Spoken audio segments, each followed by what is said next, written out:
Momčilo Krajišnik is a former Bosnian Serb political leader, who along with Radovan Karadžić co-founded the Bosnian Serb nationalist Serb Democratic Party. Between 1990 and 1992, he was Speaker of the People's Assembly of Republika Srpska. Between June and December 1992, he also served as member of the expanded Presidency of Republika Srpska.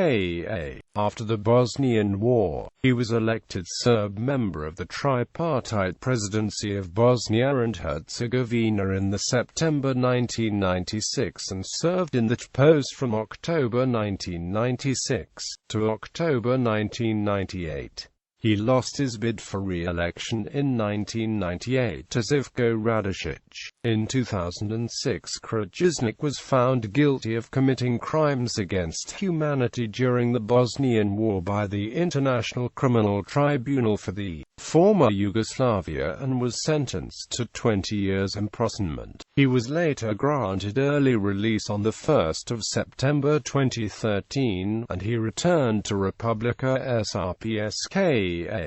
Early life. An ethnic Serb, Krajišnik was born in Zabt, a village near Sarajevo in central Bosnia and Herzegovina. Political developments in Bosnia leading to the war. On 15 October 1991, the Parliament of Senior Bosnia and Herzegovina passed a resolution on the sovereignty of Bosnia and Herzegovina, in spite of strong opposition from Bosnian Serb deputies. 10 days later, the Serb Democratic Party formed a Bosnian Serb Assembly, with Momčilo Krajišnik acting as its president. The Bosnian Serb Assembly began establishing parallel government structures.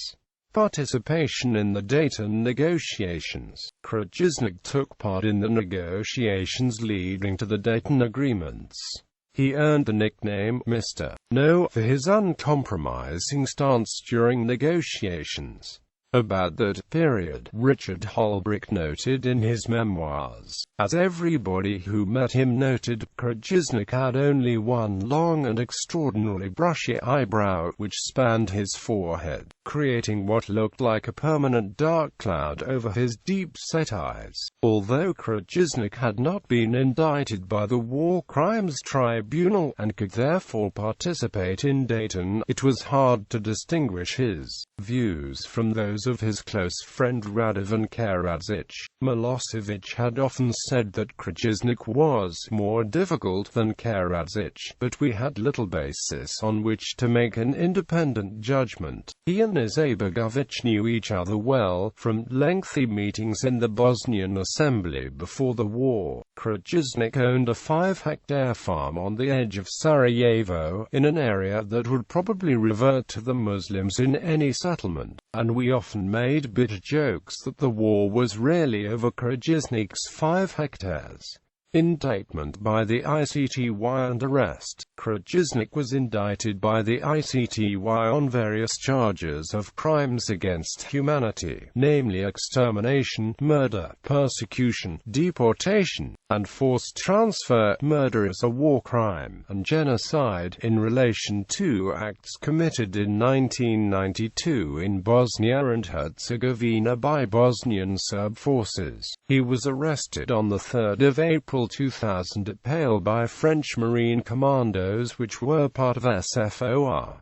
Conviction by the ICTY. On 27 September 2006, Krajišnik was convicted of the following crimes against humanity: extermination, murder, persecution, deportation, and forced transfer. He was acquitted of the charges of murder as a war crime, genocide, and complicity in genocide.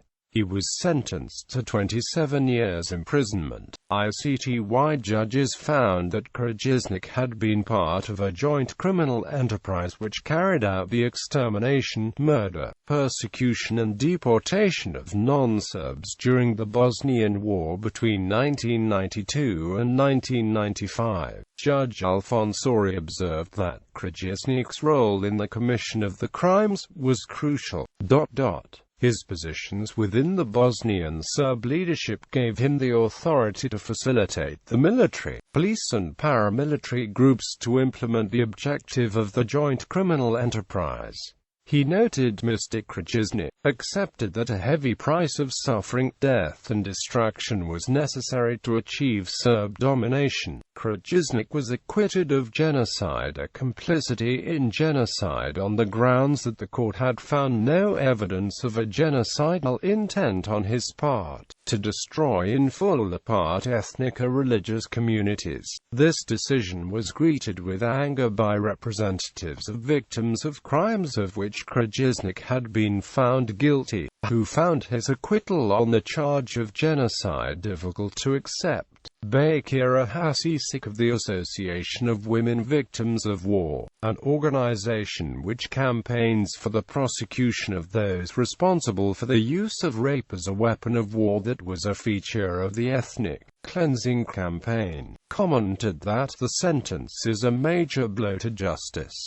It is an insult for the victims. On the 17th of March 2009, the charges of murder and extermination were dropped and the sentence was reduced to 20 years, while the ICTY judges found that while there was evidence that crimes committed in Bosnia constituted the criminal act of genocide, they did not establish that the accused possessed genocidal intent, or was part of a criminal enterprise that had such an intent. According to Adina Bećirović, both Krajišnik and Radovan Karadžić were warned by Bosnian Serb military commander General Ratko Mladić, also indicted on genocide charges, that their plans could not be committed without committing genocide. People are not little stones, or keys in someone's pocket that can be moved from one place to another just like that. Therefore, we cannot precisely arrange for only Serbs to stay in one part of the country while removing others painlessly. I do not know how Mr. Krajišnik and Mr. Karadžić will explain that to the world. That is genocide, imprisonment and release. In 2009, Krajišnik was transferred to the UK under the UK's enforcement agreements with the ICTY to serve his sentence at HM Prison Belmarsh. In 2010, after a single year in prison, he filed a request for early release, which was rejected, as in practice the ICTY considers early release only after 2/3 of the original sentence is served, unlike in the UK where it is often considered after half of the sentence is served. In 2011, another request for early release was made, according to Krajišnik's brother Mirko, in response to a British government initiative. Krajišnik said that the ICTY had received a proposal from the UK's Ministry of Justice that Momčilo Krajišnik, as a person serving a sentence in the UK, should apply for premature release based on the fact that he had served half his sentence. He had at that point been in prison both at The Hague and then in the UK since the 3rd of April 2000. On the 1st of September 2013, he was released from prison and went back to Republika Srpska after being granted early release by ICTY President Theodore Meron, having served 2/3 of his 20-year sentence. After arriving in Banja Luka, a government helicopter flew him home to his wartime stronghold of Pale, where thousands of people welcomed him home. His supporters arrived by bus from across Republika Srpska, and convoys of cars were on the streets of Pale with people waving Serbian flags, honking horns, and stopping at the main square as Serb nationalist songs were played. He then told reporters, "It's like a dream. You have no idea how beautiful this country is." He added that he was surprised by his welcome, as, after all, I am a war criminal.